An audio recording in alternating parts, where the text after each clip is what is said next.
Hello, everybody, and welcome to the Human Echoes podcast. I'm Albert Berg.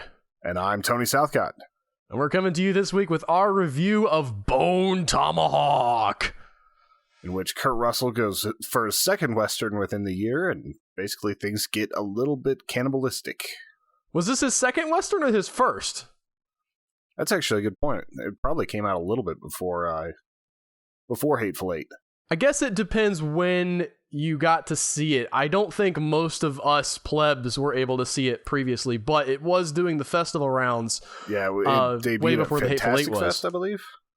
I think so. I know they were talking about it on Birth Movies Death a lot that year, and last year, 2015, 2 weeks ago. But I remember as it came out, they were talking about it a lot and speaking very, very highly of it. Kind of an interesting genre mashup of Western and horror, although it's like the first 3/4 of the movie is a Western, and then the last quarter or little bit, they finally throw in the horror. They're like, oh, guys, we'll do some horror now, okay? Yes, here comes the horror. And it kind of hints at horror in the beginning, just because there are some very, very violent scenes. Like, you've got like Sid Haig and all that in the very beginning. But it doesn't stay consistent with that. I'm coming at this movie with the perspective that I heard about it a lot beforehand. I heard many, many great things about Bone Tomahawk. And I gotta say, for me, it did not live up to the hype. Were you impressed with this movie? Did you think that it was really just all that and the bag of chips? Or I had a hard time getting emotionally invested in this movie, but it suffered a little bit from pacing. I felt like it was a little bit Lord of the Rings-esque, where it's just like, okay, they're still walking. There was a lot of walking. They've been walking a long way, but they were still walking. And that can work. Yeah. It can be effective. It can sort of fit into the fabric of the movie, but in this particular case, I didn't think it added anything. I didn't think that the walking really sort of got me in the mood or really fit with the tone in a way that worked better than if you had cut it out. It just seemed like filler, especially because you're sort of expecting this giant cannibal, Indian thing to happen. And it takes forever to happen, and they're just walking and walking and walking for so long. Walking on a broken leg. I mean, it's one thing to show their personal struggle as they're going through this, but I feel like if you're going to have that much walking, you need to have some characters that are a little bit more interesting to watch. That was the thing, too. I didn't feel like that these characters were particularly strong. They weren't awful. I didn't hate watching them. They weren't bland, but they were a little bit one note. Almost everybody's just sort of, I am a tough cowboy. I will do what I must do because it is what I must do. I am the dapper gunman. I am the farmer. Right. The backup deputy was great. All of his scenes. The backup deputy was the best, probably the best, most fleshed out character of the entire movie. Or every time that he says it is the opinion of the backup deputy that, and then says something or whatever, that's your pull quote for any point in the movie. But there's not enough of that, and I really wanted more depth to these guys, especially because it hints at something deeper, right? The dapper gunman guy, as you described, he's been through all of these Indian killings and talks about I killed women and children and sort of the evil of Indian killing. You get a little hint at that and you're like, oh, maybe they're kind of going to twist the genre around a little bit and show a different perspective, show sort of, oh, the Cowboys and Indians things wasn't actually so great because the Indians calling them savages wasn't cool. They had their own society and all this stuff. And then you get to the actual Indians that they're going to kill in the movie and they make them the most completely monstrous creatures that you could think of. They can't speak. They're all painted all like white with chalk. They've like mutilated themselves so that they have these bone things in their larynx. So that when they make like crazy howls, which is kind of a cool horror concept. But on the other hand, in the context of a Western, knowing what we know about the West and how it was quote unquote won by the white people bulldozing over all the Indians, to say, Okay, well, we know that's not cool, but these Indians were really bad. Well, they had like the Indian guy in the beginning just come up and be like, these aren't people, they're troglodytes and all this. Which seemed like a cop-out to me, so that they could... I'm not... Okay, so this is obviously me being a little bit of a social justice warrior or whatever. If that's not your thing, I'm sorry. But it did feel like they're like, we're going to show the good Indians so everybody knows we're not racist, and then we're going to make the Indians the worst people ever. They were cannibals and have chopped off the arms of their women and impregnated them so that they can continue their society. It wasn't... I wasn't, like, angry at the film, and I'm still not, but... On the same token, it just felt like a missed opportunity. I can definitely agree with that. Like I wasn't offended by any means of it because I knew that they were setting it up to be that, where they were like almost Hills Have Eyes style people. But it was a little bit weird. Like I felt like if they really wanted to try to bring in like the Indians as like, or they called them Indians in this, Native Americans, like. They could have brought in a character for that long walk that could have been at odds with what was the dapper guy's name? Like Benny? Buddy? No, Buddy was the guy from I need to open up the IMDb. I should have done that before we started. But they even start to do that with the standoff between him and the Mexicans, right? Where he shoots the Mexicans and the other guys in the party say, "This is not cool. You can't just shoot those guys." And then nothing.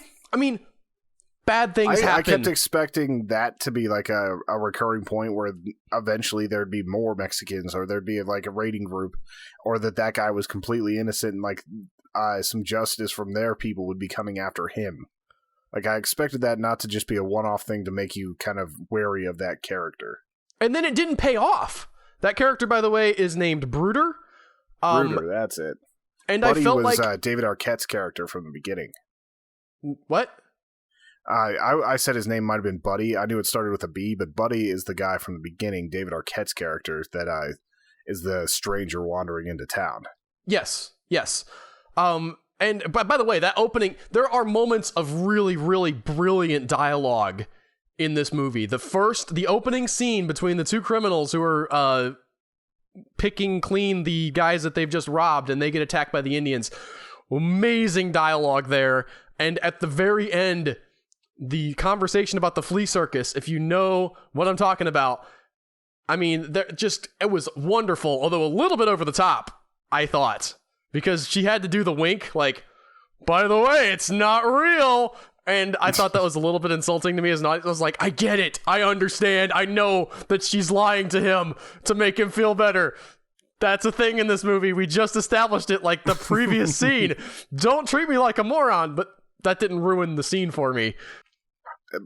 It is kind of like you said, though. It has like flashes of brilliance, but it didn't pay off. Like it's a movie that I think if they would have taken about 15 minutes out, would have made it a much stronger movie. Because you're talking about it's over 2 hours long, and there was at least 15 minutes of filler that could have been gone and made this into a movie that I didn't kind of get drawn out of. I felt, this is a little bit of a tangent, but I feel like that the movie Cop Car. Did we review Cop Car, or did I just watch it for fun? I think you just watched it for fun. Okay. I feel like that had a similar problem. I don't think Cop Car was quite as good as Bone Tomahawk, but there is, again, a lot of that filler of things that just take a long time to happen in that movie that doesn't need to be there. And there is a slow burn movie that can work, and I'm not saying that all long movies need to be cut down shorter, but it doesn't always work, and it isn't always necessary. And if it doesn't serve a purpose directly to the story or to the characters or something specific in the film, if it just looks pretty and it's not getting you anywhere, then it needs to go, in my opinion. And that's something that I've learned from writing.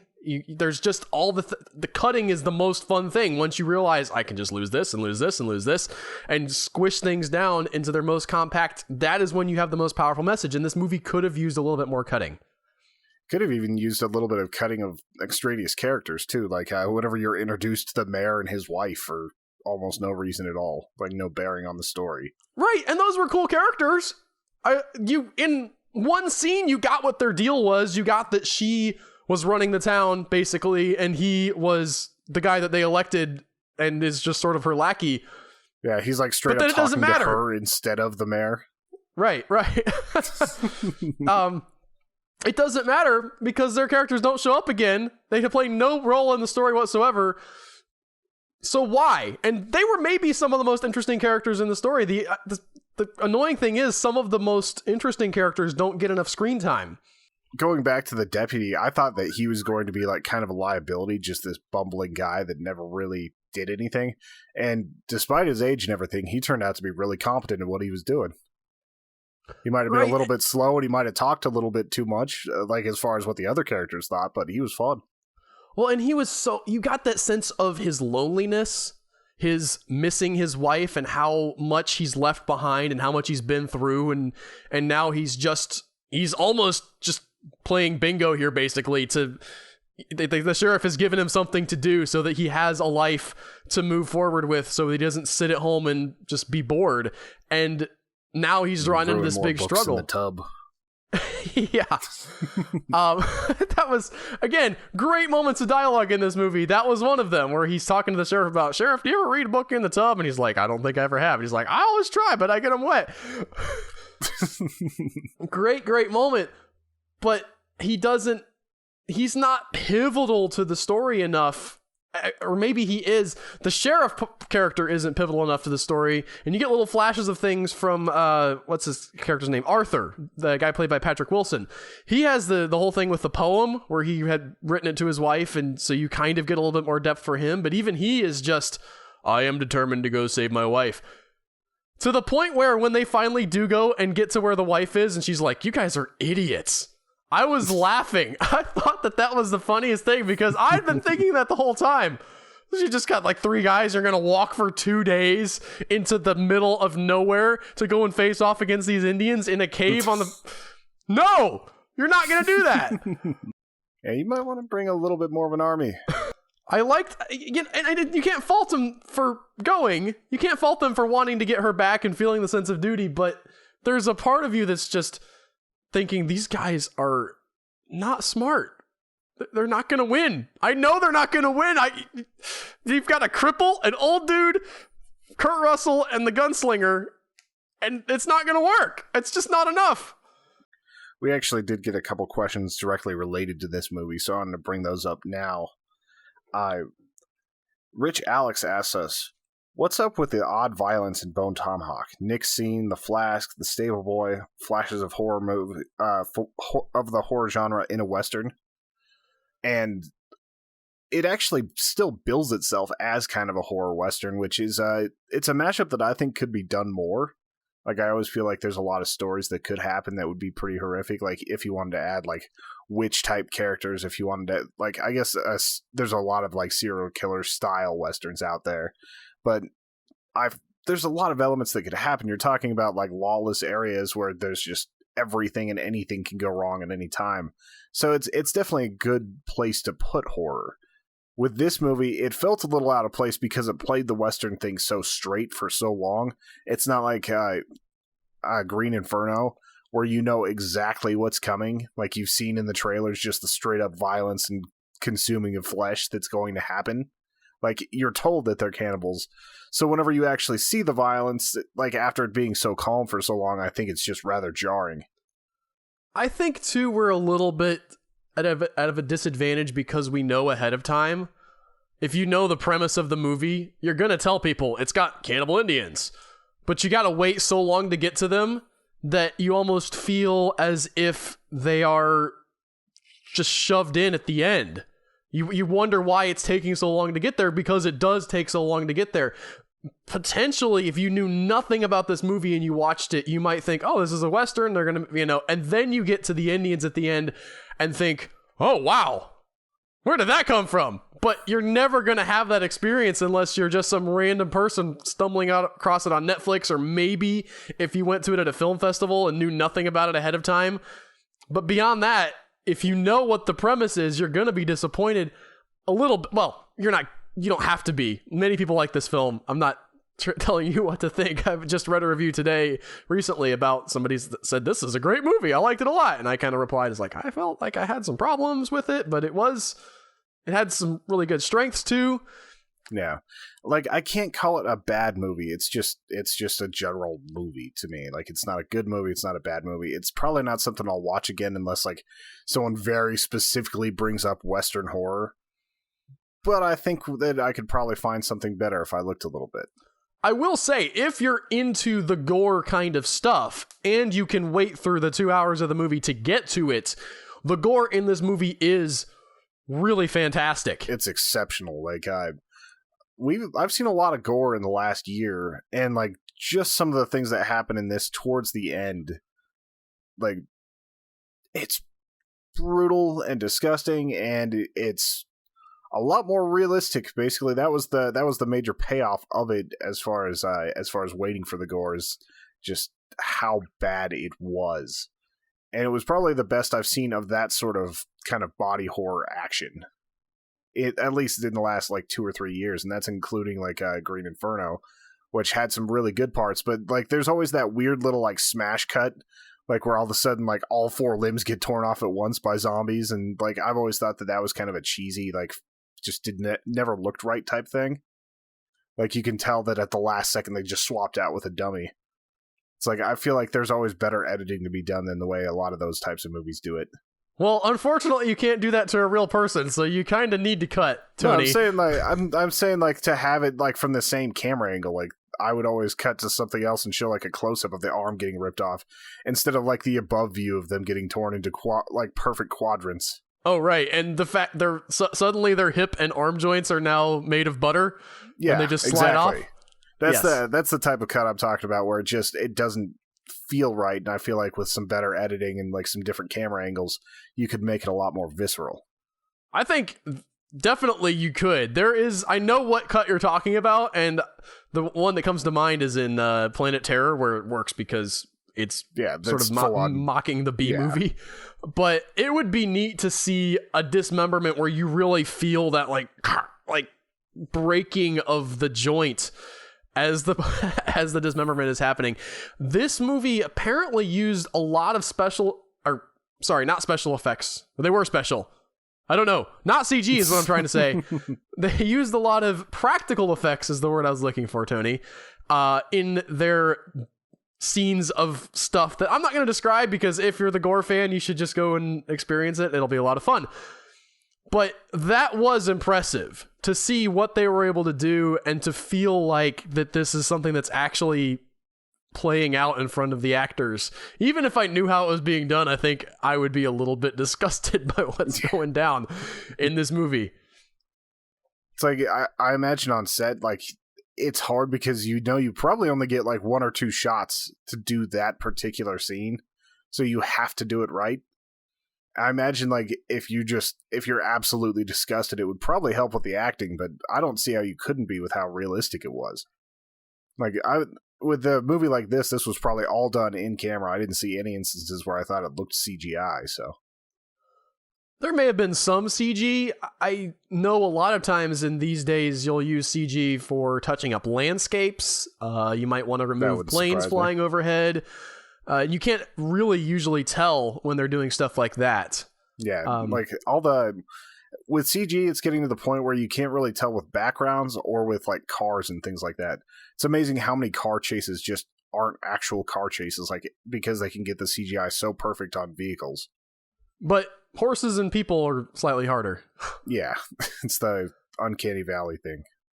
I will say, I think that my ultimate thoughts on this movie are that it is got a bunch of great individual scenes. Talking about the horses just made me think about the horse scene between Bruder and his horse, when that all goes down, and just how effectively that plays out and how much you feel what he's feeling in that moment. But connected together, they are not as strong as I would have liked. And I can definitely agree with that. The interesting thing is the guy who wrote this movie, let me pull up who he is. Craig Zahler is not originally, but he also does work with novels. So he has several Western novels, and his most recent novel is a sci-fi novel called Chrome something, about where people are able to be brought back from the dead and put into a robot body. So I'm interested to see. I'm interested to read some of his other stuff, first of all. And I would like to, it would be neat to know and pick his brain to find out what he carries over from novel writing to filmmaking, what lessons he learns, what he would maybe do differently going forward. I'm interested to see what this guy comes up with, because again, it's not a bad movie. It has a lot of glimmers of brilliance, but it needs trimming. It needs some polish, in my opinion. And I think that this is the kind of thing that he could learn going forward as a filmmaker. And so I'm excited to see what he does in the future, both writing and filmmaking wise. Definitely. Like, it seems like such a harsh transition to have to make. Like, and very few have been able to pull it off, going from doing the novel writing to directing. I mean, not everybody can make a masterpiece like Maximum Overdrive. Right. What? Are you reading Maximum Overdrive? Oh, no. Okay. I'm thinking Maximum Ride, the one by, what's his face? James Patterson.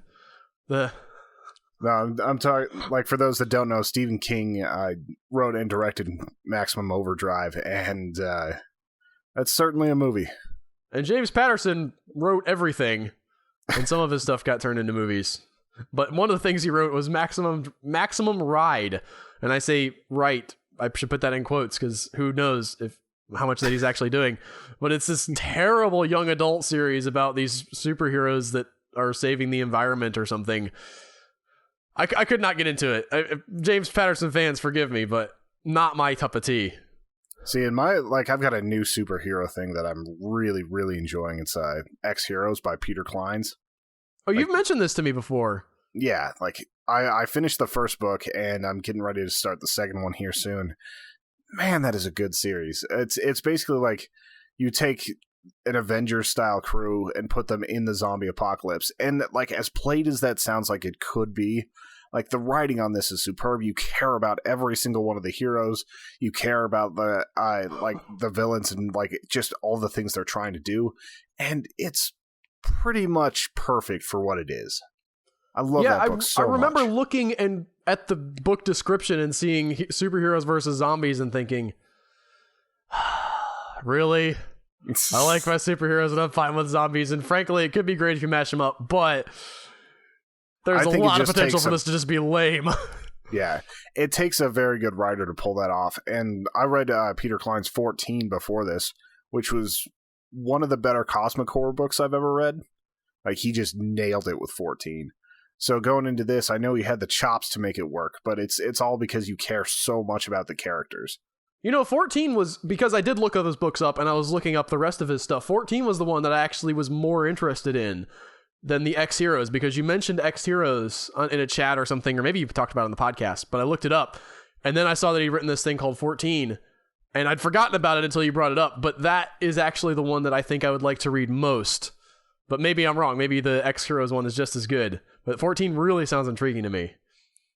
It's definitely worth checking out. Like, I picked both of those up on Audible. The X-Heroes is actually kind of performed by a few different actors, so that always makes it a little bit more enhanced, too. That is cool. Speaking of zombies, I am currently reading The Night Once More by G. Wells Taylor. That is my book for the week. And it is the most recent entry in his Wild Clown series, which you can start reading for free with When Graveyards Yawn. Probably my introduction to the indie book world was reading that and just being completely blown away. I've talked about it in the past on the podcast. This one, G. Wells Taylor is a little bit of a hit and miss writer for me. I love some of his stuff, and other stuff I just kind of can't get into. This one started out a little bit rough, and I had a hard time getting into the beginning because there's some repetitive stuff and it's just a little bit confusing and a little bit the same thing over and over for a while. But now that I'm kind of past the halfway point, it's really kicking into gear and I'm really enjoying it.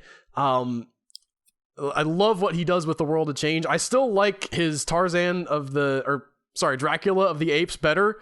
That's a phenomenal series. I still need to read book 3, but right now, The Night Once More is pretty good. I would recommend going back and reading his other stuff, the earlier Wild Clown. The hard thing for me was this is coming off of a cliffhanger, Tony. So the previous novel on the Wild Clown series was like 3 or 4 years ago, and it ends with him drowning or dying somehow in the middle of the river here, and the book just stops.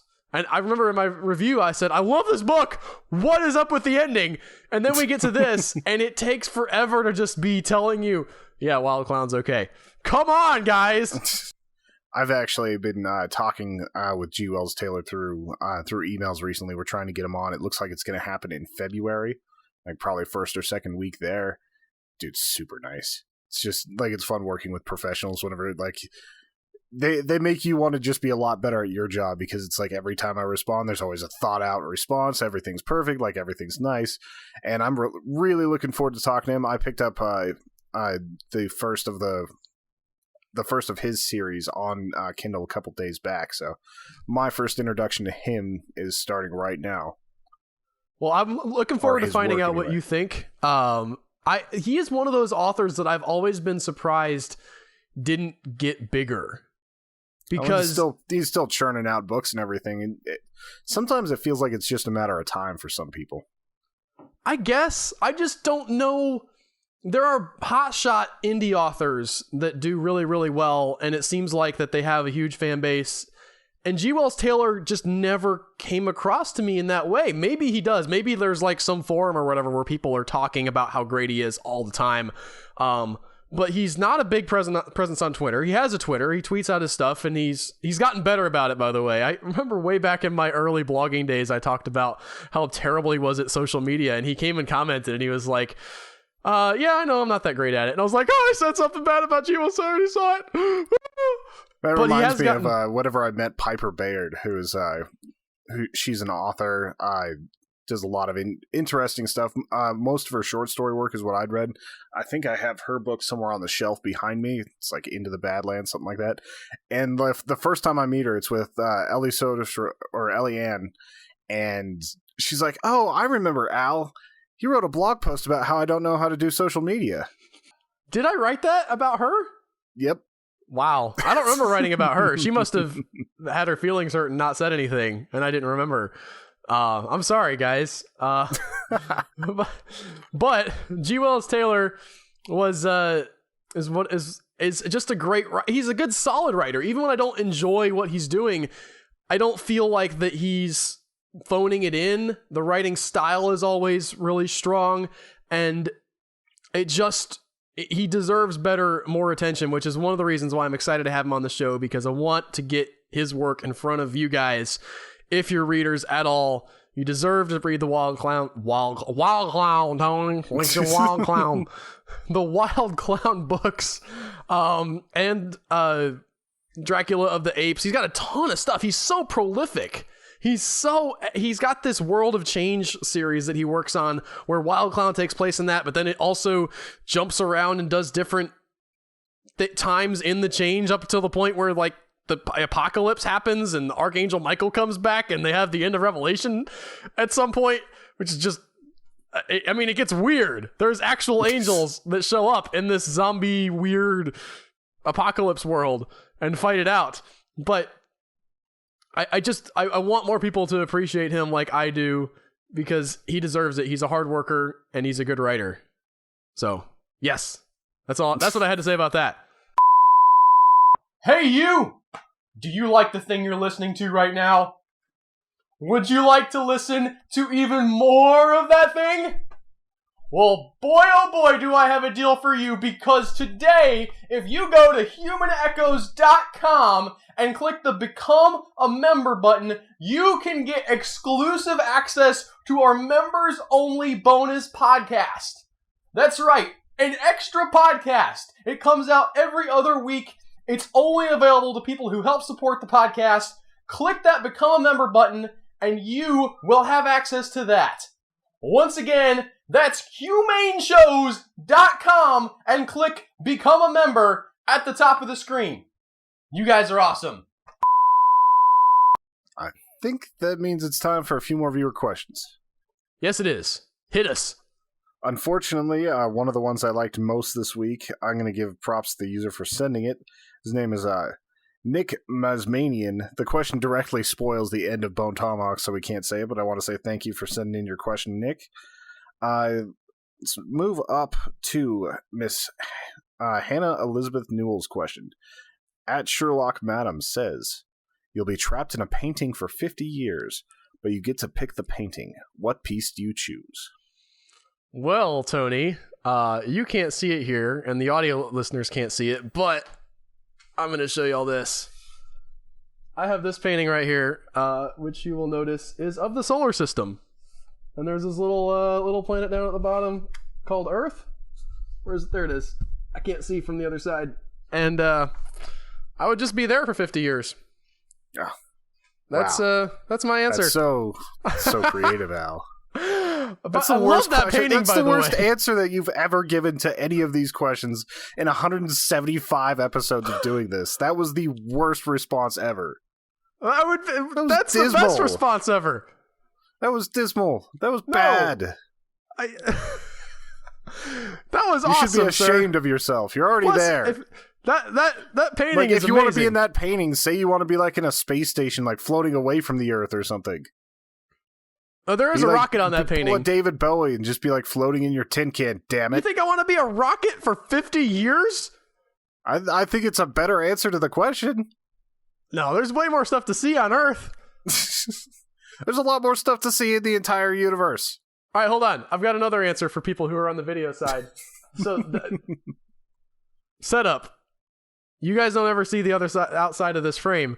But right over here, I'm going to show you something. My favorite painting in the world is right there. Okay, now I have to reset my camera.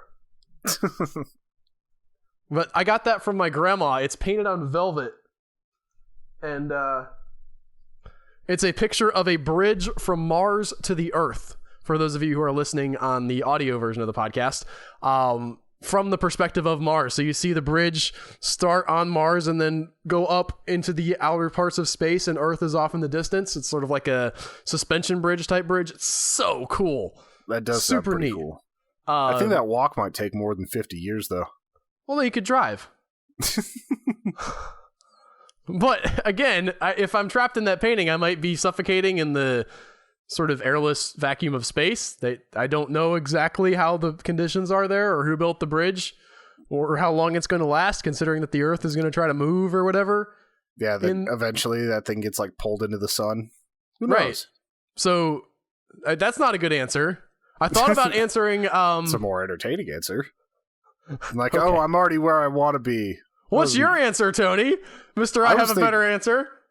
I was thinking like some Caravaggio stuff, or possibly like just go like full on Zdzislaw Bezinski and like experience what hell would be like. I think that'd be pretty cool. For 50 years.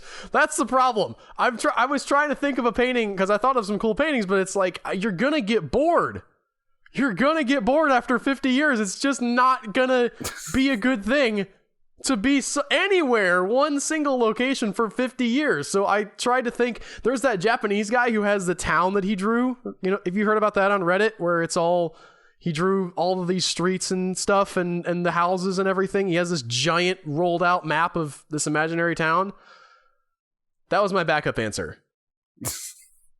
Have you heard of that one, Tony? I have not. Okay. I'm sure it would be pretty interesting to see, but like I might have even seen it, but I just can't recall it right now. There's also the question of, if you're in the painting, can you move? Are you a part of the events of the painting? It's basically, the way the question was worded, I figured it would be part of the events. Otherwise, you're just standing still for 50 years, and it wouldn't matter if it's like the hottest scene ever. You're not going to be able to do anything with it. Yes. Also, for those of you who didn't get to see the painting, that version of Earth might be actually a little more fun than our current version of Earth, because it's all cartoony and sort of caricatured in the drawing. It's not a to-scale drawing of the solar system. Instead. Do what? You get like the Rick and Morty experience of like a weird cartoonish world instead. Yeah. So it wouldn't be our Earth. It would be a different Earth. See? I thought about it. I'm making it a better answer. I'm just thinking of like the What Dreams May Come style, like where he was actually in a painting for a while. Did you ever see that movie? No, I haven't. Robin Williams. It's an interesting movie. It's a little bit slow, but it's also a very, very powerful movie in a lot of ways. It was one of those where Robin Williams was doing his serious acting for a bit. You know, this makes me think there's the peanut butter solution that involves going through paintings to places. this ties back into one of our favorite movies ever, Tony. That should be. How did it take us so long to get there? I have no idea. It's because the peanut butter solution just kind of lurks in the background until it's ready to come out. It is always in our minds somewhere.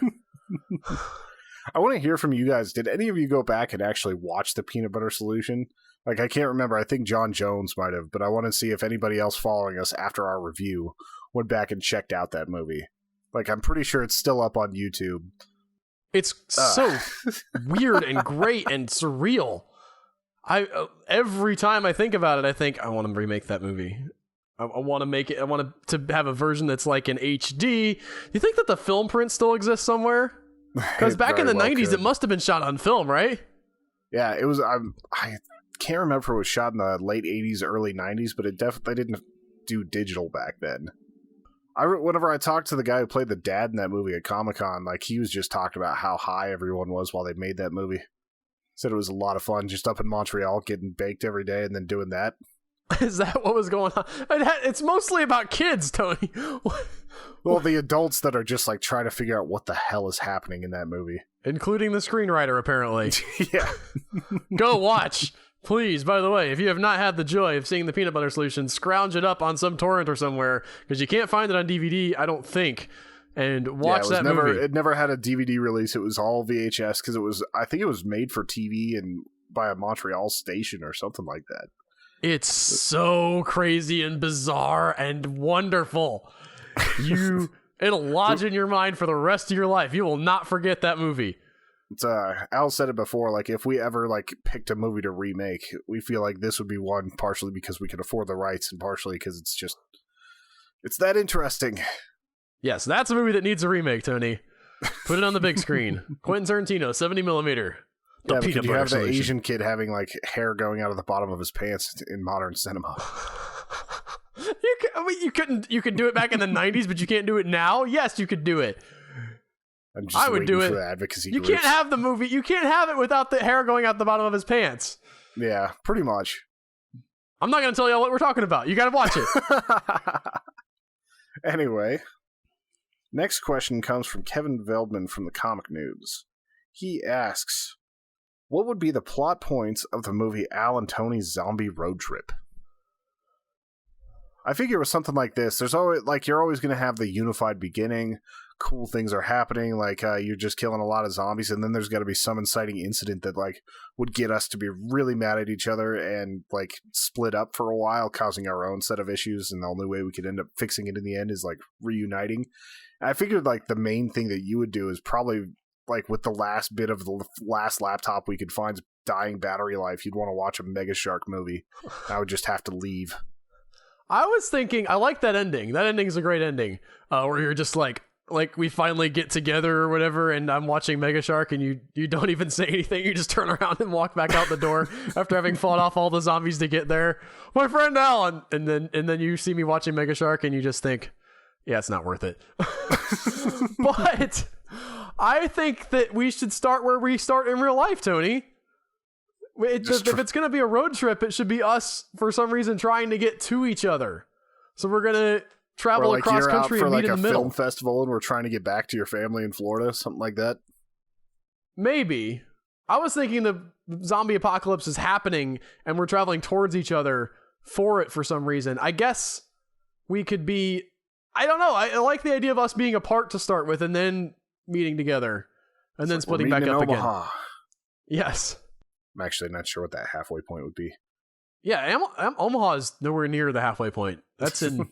Although it might be a better place to go. I mean, the zombies freeze, depending on how zombies work. I would say they're probably slow zombies that can handle the cold for a little bit, but I like the idea of ice cube zombies. Speaking of making movies, Tony, did you see the news recently this week that Kodak is putting out a Super 8 camera for the first time in 40 years? I did see some of that. Like I saw a few of our people talking about it, and just I can't imagine paying to develop film anymore. Like, I know a lot of people still do like 35mm camera film, but like to do like actual film for a camera, like a video camera, just seems like it would be way prohibitively expensive and a pain in the ass. And you only have like 30 minutes per reel. I think 30 minutes is way overestimating. I think it's 3 minutes per reel, Tony. You put a cartridge in and you've got 3 minutes of film. That's how Super 8 works. It's interesting to me because I can actually see the appeal. There's a part of me that thinks, man, it would be cool to dig into actually shooting on film. That would be a neat throwback thing to do as a super hipster. But on the other hand, the cost is somewhat prohibitive. You've got to wait. It's not just the shortness of the film reel and the expense of the camera, although that's a thing too. It's $300, I think, for their base model of the camera.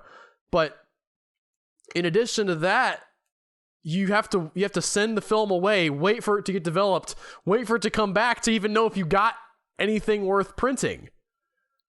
And they send you a digital, I think they said they're going to send you a 4K scan, which seems ridiculous because 8mm film doesn't scan at you can scan it at whatever resolution you want to, but the resolution, and by resolution I don't mean the pixel count, but it's just not that great for 8mm because 8mm is not that much, that's not that wide.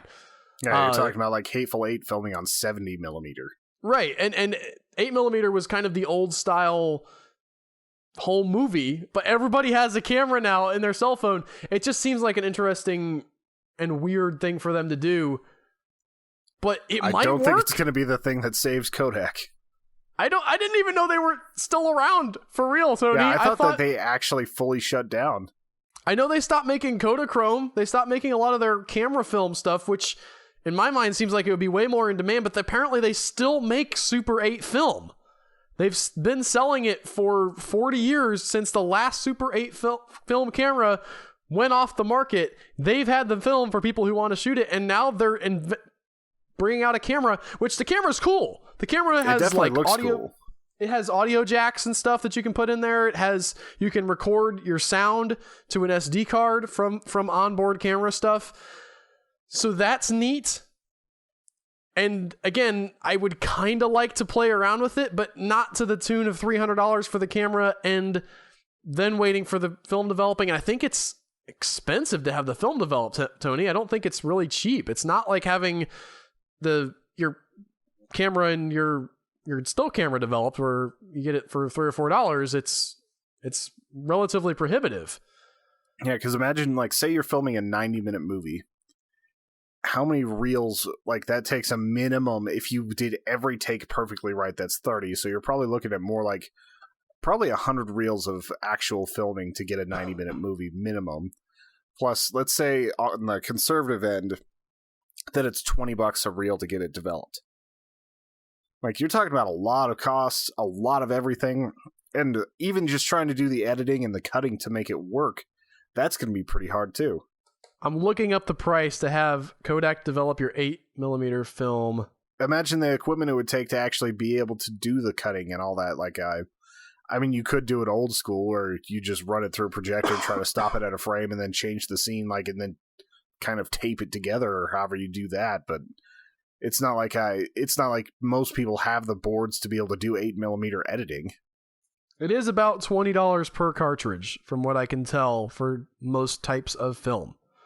So, and that is not with Kodak. That's from something called Yale Film and Video, 8mm film processing. So, like, your development costs, if you did 100 reels, would be like $2,000. Just to develop it, whatever you could already have it in your possession and done if you did it on an iPhone. Which, by the way, is a real thing that indie filmmakers had to deal with not that long ago. They actually did have to have a budget to develop their film that they had no budget for. So again, the digital age, pretty awesome, is where we're going with that. This is a good thing. But again, I'm not knocking the camera as a sort of novelty. I think that there is something there, and I think Kodak is making a weird, interesting move here, and I want to see how it plays out for them. So fingers crossed, Kodak, because I don't have anything against film. The Kodak factory that used to make Kodachrome is in the town next to mine. Like, you can go and see the old plant. It's if you look up the design, like the city planner didn't like the building, so he said that it was a 1940s Germany architecture. Because it was basically just this giant concrete block. It was a fugly building. I had some friends that worked there, and like they would do like five to 7 days in a row of doing like 16-hour shifts, and then they would have like a week off. It was kind of a grueling job. It sounds like it. I don't know what would be involved with that, but it's weird how that things like that just go away, and we've talked about that in the past, so I'm not going to labor on that. I did want to talk about, speaking of shooting movies, there is a movie that's going to be going in front of the cameras really soon for the Asylum. I talked with you about this the other day, and I'm excited about. It's called Dead 7. And speaking of horror westerns, I think it's supposed to be in the vein of a horror western, but it's starring the Beastie Boys and NSYNC. It sounds like it's the worst, like the worst parts of all of my nightmares. I don't know why you hate on great ideas so much, Tony. Why? Mostly because I know there's going to be a point where NSYNC starts dancing and singing, and the zombies are probably going to join in with them. I would literally like just go to the wall and start banging my head against it, like just concrete wall right then, right there, and hope and pray that I had a concussion as bad as Antonio Brown from the most recent Pittsburgh Steelers versus Cincinnati Bengals game, so that I wouldn't have to endure what that movie is. Well, you're going to get to find out. When is the release date? I don't know. It's in post-production right now. Sometime in 2016.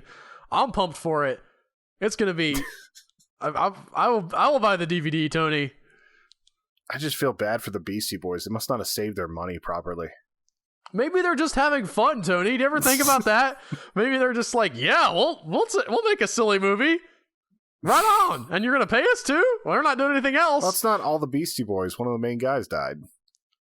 You got to be a downer about it. It's not the real Beastie Boys. These are the poser ones that decided that they were going to do something with NSYNC.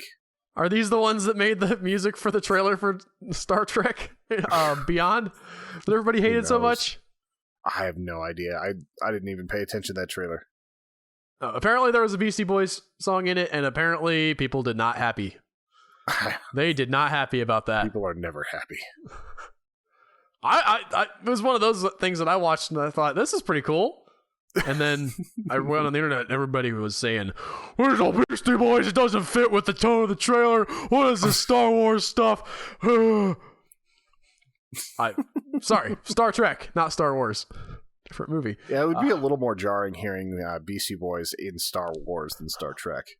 Somebody cut that trailer together. Somebody cut together a trailer of The Force Awakens with that Beastie Boys song. I want that. I want that to happen now. I mean, really, like, Sabotage would kind of fit with what they always do to Death Stars. Well, I think that was the song, by the way. The song Sabotage was the one that played, and because they blow up...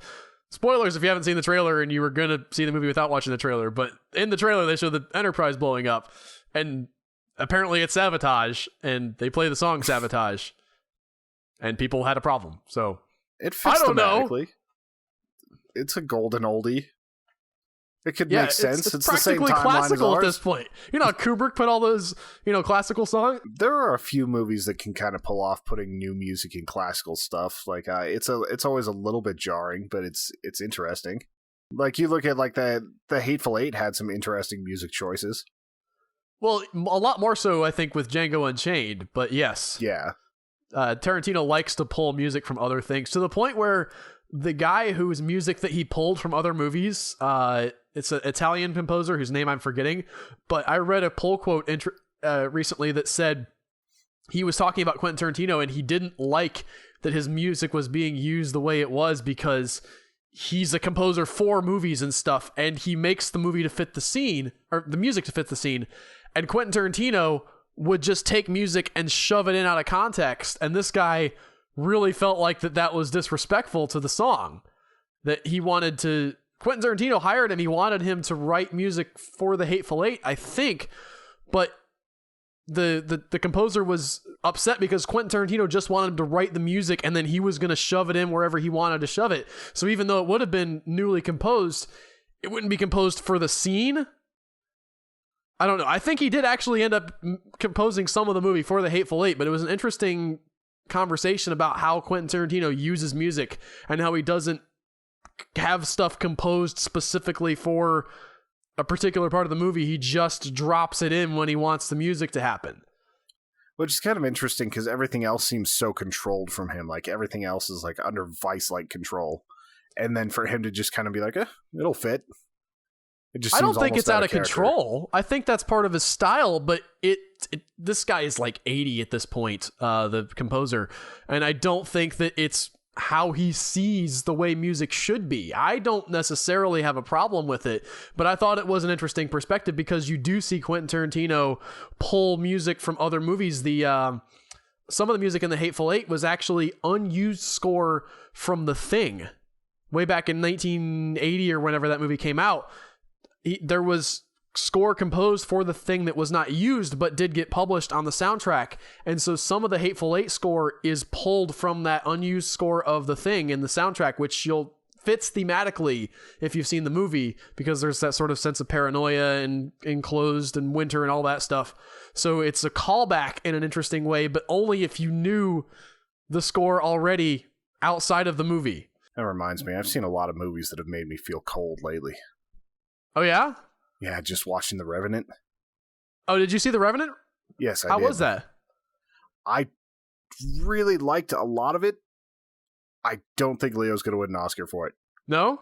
I don't think there's the character of Hugh Glass. He's like one of the most badass people that's ever lived. Like if you look up the real story of Hugh Glass and everything, I don't think I think it's enough based on like the type of acting he did, but I feel like the Academy's not going to think that character is particularly deep enough to win it. He put so much into this and everything, and there are at least 5 or 6 times where I was actually in awe of what was happening on the screen.